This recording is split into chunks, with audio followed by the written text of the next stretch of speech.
Halo guys, dengan Bang Cupu FPV. Kali ini kita mau nerbangin drone, tapi saya nggak nerbangin drone FPV ya. Karena kemarin waktu saya ke pantai, bawa dua drone aerial dan juga drone FPV. Tapi masalahnya untuk yang aerial, saya ngecas 3 baterai, tapi masih ada satu baterai yang penuh guys. Jadi rencananya saya mau ngabisin baterainya ya, karena nggak bagus kita nyimpen baterai kondisinya full ya. Nah, ini masih ada satu baterai. Ini yang satunya sekitar 50-70% ya. Kita bakal habisin yang penuh aja baterainya. Jadi kita bakal nerbangin DJI Mini 3 Pro ya. Ini drone aerial saya. Dan saya udah punya kurang lebih hampir 1 tahun. Walaupun semenjak saya main drone FPV, drone aerial ini jarang saya terbangin guys. Tapi akhir-akhir ini saya jadi suka nerbangin juga aerial, karena untuk bikin video yang menarik bisa dikombinasikan antara footage drone FPV dan juga aerial ya. Kalau untuk footage-nya sendiri emang agak sedikit berbeda ya karakternya untuk Mini 3 Pro dibandingkan sama footage-nya Avata 2, karena yang satu udah O4 ya. Sensornya juga beda, yang ini masih O3 guys. Oke, kita langsung aja ke persiapan penerbangan. Let's go. Oke, saya langsung arming aja. Ini baterai remote-nya juga udah mau habis nih ternyata. Nah, ini saya pakai settingan videonya yang manual ya. Kalian bisa lihat ya. Kalau pakai Desinelec ini dia emang lebih flat warnanya. Tapi enaknya kalau misalnya kita mau grading itu lebih luasa guys. Dynamic range-nya juga lebih bagus ya. Nah, semenjak saya pakai DJI Avata 2 untuk drone FPV-nya, saya jadi lebih seneng nerbangin aerial lagi. Karena saya punya drone ini hampir setahun tapi jarang banget terbang. Mungkin kalau dilihat baterai count-nya cuman 10 kali ya, di bawah 10 bahkan. Jadi emang sangat jarang sekali saya nerbangin ya. Nah, kalau kita pakai sama-sama produk DJI gitu ya, enaknya kita bisa kombinasiin ya guys sebagai pilot. Apalagi kalau kita misalnya punya skill nerbangin drone FPV dan juga drone aerial, kita bisa gabungin footage-nya ya. Karena masing-masing drone itu punya karakter footage masing-masing ya. Nah, ini misalnya kita drone aerial ya, sekarang lagi nerbangin aerial, kita bisa ngambil footage santai gini. Nah, ini yang nggak bisa diambil di drone FPV. Tuh, kita bisa ngelihat gini ya, drone-nya stay dan kita ngelihat kanan kiri tanpa harus panik. Atau juga kita ngambil shoot yang bird eye ya. Kalau bird eye itu kita dari atas. Sebentar saya naikin dulu ya. Saya agak takut kalau di sini soalnya banyak banget gedung di sini nih. Bird eye itu kita turunin kayak gini. Nah, ini kemarin yang saya pernah bikin konten di pantai itu, saya ngambil garis pantai, terus saya shoot jalan kayak gini nih. Ini kebenaran objeknya nggak terlalu bagus ya, karena genteng rumah nih. Nah, ini objek jalan seperti ini yang nggak mungkin diambil pakai drone FPV guys. Nah, ini cuman bisa aerial guys. Jadi kalau dibilang drone aerial itu lebih jelek daripada drone FPV, menurut saya sebagai pilot yang bisa nerbangin dua-duanya, enggak juga guys, tergantung kebutuhan kita juga. Tergantung kebutuhan shot yang mau kita ambil tuh seperti apa. Kadang-kadang teman-teman pilot drone FPV itu agak sedikit over proud ya. Kalau aerial itu mudah banget, anak kecil juga bisa. Enggak juga sih sebenarnya. Ya mungkin bisa nerbangin, tapi belum tentu bisa mengambil footage atau video yang bagus ya. Karena tetap butuh pengalaman. Apalagi kalau kita misalnya mau ngambil objek yang muter, ya banyak lah ya manuvernya yang nggak semua orang awam tuh bisa guys. Nah, kalian bisa lihat ya, ini kalau sebenarnya kalau saya terbang lurus, ini arahnya ke tengah kota ya. Kalau teman-teman tahu kota Bandar Lampung itu ada satu hotel yang tinggi banget, namanya Grand Mercure. Nah, itu kelihatan ya. Sayangnya kalau dari tempat saya pasti nggak sampai sih ke sana. Saya pernah ngecek di Google itu kurang lebih jaraknya sekitar 5 kilo ya, 4-5 kilo. Sebenarnya sih bisa mendekati, tapi karena ini area saya ketutup sama gedung-gedung yang tinggi ya pasti nggak sampai sih. Oke, kita baru sampai di setengah kilo ya. Nah, di bawah sini ada kayak sawah-sawah gitu. Saya mau coba ngambil footage juga deh, buat iseng-iseng ya. Ini saya bakal ganti. Terus saya mau ngambil. Aduh, ternyata sinyalnya udah keblok nih ya. Saya foto ini video sebelah kanan ya. Nah,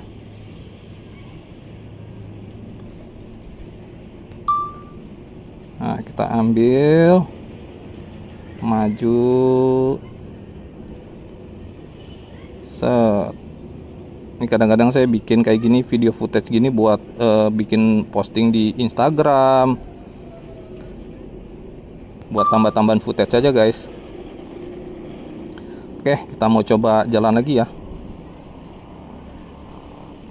Nah, seperti ini guys enaknya kalau nerbangin drone aerial ya. Kita bisa santai, nggak terlalu fokus, karena kalau FPV itu kita butuh konsentrasi yang tinggi banget. Apalagi FPV-nya FPV custom ya, yang nggak bisa ngebrake kayak DJI Avata kedua ya. Enaknya kalau Avata kita capek kita bisa ngebrake gitu ya, hovering. Sebenarnya ada drone FPV custom bisa hovering juga pakai enough ya. Tapi kalau menurut saya pribadi, kalau drone FPV custom itu pakai enough agak kurang suka saya. Karakter manuvernya kayaknya gimana ya, agak kurang cocok aja sih. Saya lebih suka pakai Betaflight guys. Jadi ya kalau misalnya emang mau break ya udah pakai produknya DJI aja yang mau udah disetting bisa break ya. Wah, ini padat penduduk banget dan ini kayaknya sinyalnya udah agak keganggu ya, udah agak kuning ini di sini. Ketinggian padahal saya udah naikin sampai 90 guys. Oke, kita terbang santai aja, nggak usah terlalu jauh-jauh karena niat saya juga nggak long range. Nah, kita sampein di mungkin 1 kilo lah ya. Pada penduduk banget guys. Oke, nanti 1 kilo kita balik guys.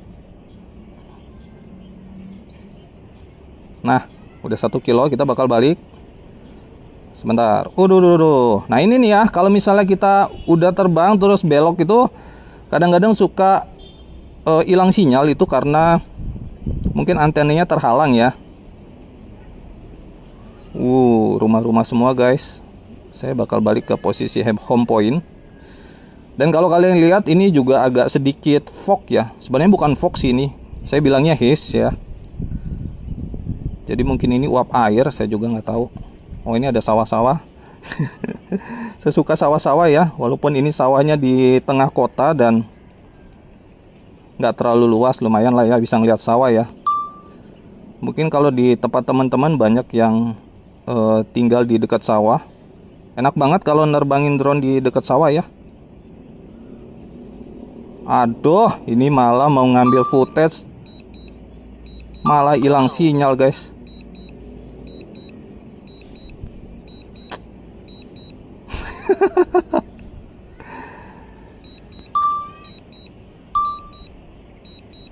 Ini mau ngambil footage malah hilang sinyal guys, dipaksa suruh balik ya.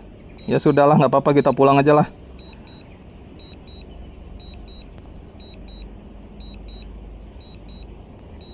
Oke, kita biarin dulu. Nah ini udah agak dekat, saya ambil alih lagi ya.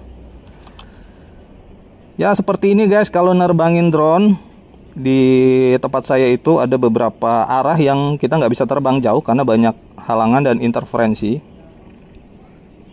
Tapi enaknya sekali lagi kalau kita nerbangin produknya DJI atau produk pabrikan ya, nggak cuma DJI sih, kayak Vimy dan lain-lain itu yang udah dilengkapi dengan sistem RTH yang bagus, enaknya kita nggak perlu khawatir sih.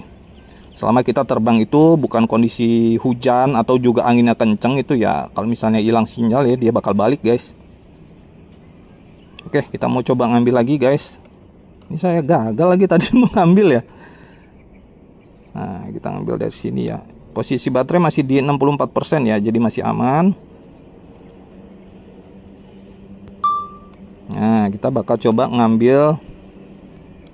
Ini namanya apa ya? Kalau nggak salah bird eye ya. Kita ngelihatnya itu dari atas. Kemarin saya pernah bikin juga ketika di pantai itu saya ngambil garis pantai, saya ambil posisinya kayak gini ya. Nah, saya gabungin sama footage drone FPV itu jadinya jadi cerita yang lebih menarik ya. Karena terus terang kalau drone FPV nggak bisa ngambil footage seperti ini guys, karena dia bakal lurus ke depan ya. Kalau kayak gini bisa nabrak nanti. Pilotnya bingung ya. Oke, udah cukup, nggak usah banyak-banyak. Dan enaknya kita bisa ganti-ganti seperti ini guys. Nah, kalau pilot aerial itu lebih santai ya pastinya. Tapi bukan berarti pilot aerial itu lebih nggak jago ya daripada drone FPV. Sebenarnya sama aja sih. Masing-masing pilot itu harus latihan juga. Mungkin orang awam bisa langsung nerbangin aerial, tapi belum tentu bisa menghasilkan footage yang bagus juga sih. Karena untuk menghasilkan footage video yang bagus itu butuh latihan ya. Apalagi kita mau manuver kayak orbital atau juga ngambil ya, banyak yang perlu dilatih juga sih, walaupun cuma nerbangin drone aerial ya guys. Tapi kalau menurut saya sih, kalau mau komplit jadi seorang pilot drone itu ya bisa nerbangin dua-duanya sih. Bisa nerbangin drone FPV, bisa nerbangin drone aerial juga, karena jadi nilai plus ya. Footage yang dihasilkan lebih cantik kalau misalnya mau bikin video. Apalagi ya kayak saya ya, saya kan emang full time content creator ya. Walaupun untuk drone ini juga belum terlalu dalam saya, maksudnya ya masih sekedar hobi aja. Tapi ya saya udah full time content creator guys. Jadi hal-hal berbau kamera, drone itu saya sangat suka ya, karena bisa mendukung produksi konten juga. Oke, kita udah terbang kurang lebih 10 menit ini ya, hampir 11 menit. Kita balik aja deh. Saya sebenarnya videonya nggak mau panjang-panjang ini, cuman mau terbang santai aja sambil ngobrol-ngobrol. Wah, di sini ada, ini ada tower ya guys. 2 tower ini ngeri banget. Kalau drone deket di situ bisa hilang guys. Bisa hilang sinyal. Saya nggak berani deket-deket situ ya. Oke, kita balik ke arah home point aja ya. Nah, ini rumah saya kelihatan udah. Posisinya udah di atas ya. Saya bakal mulai turun.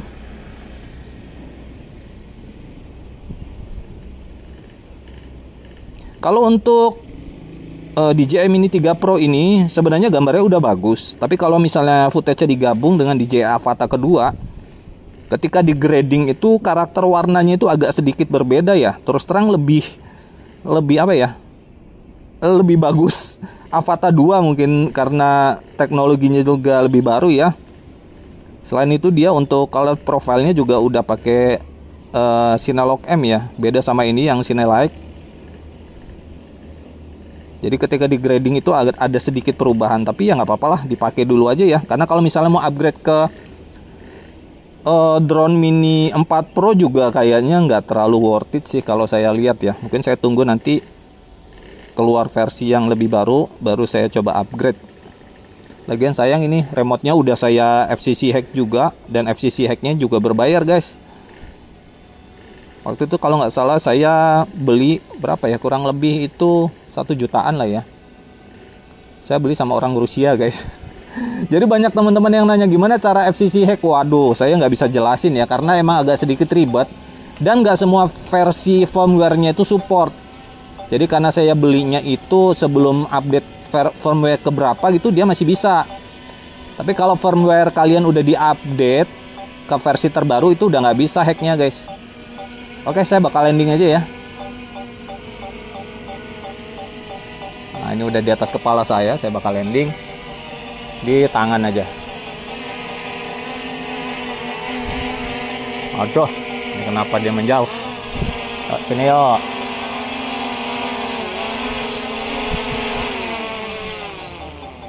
Nah, oke. Sudah landing dan baterainya sisa berapa nih? 52%, nggak apa-apa lah ya, aman. Kita storage di 50%. Ini supaya baterai drone kita juga awet. Kita jangan lama-lama simpan dalam kondisi penuh, guys. Yaudah, mungkin sampai di sini aja, guys. Video penerbangan kali ini kita nerbangin DJI Mini 3 Pro. Thank you banget teman-teman udah nemenin saya terbang kali ini. Dan kalau kalian suka dengan video ini, pencet tombol like, subscribe juga buat dukung channel ini berkembang lebih besar lagi ke depannya. Kita ketemu lagi di penerbangan berikutnya, terbang bareng Bang Cupu FPV. Bye!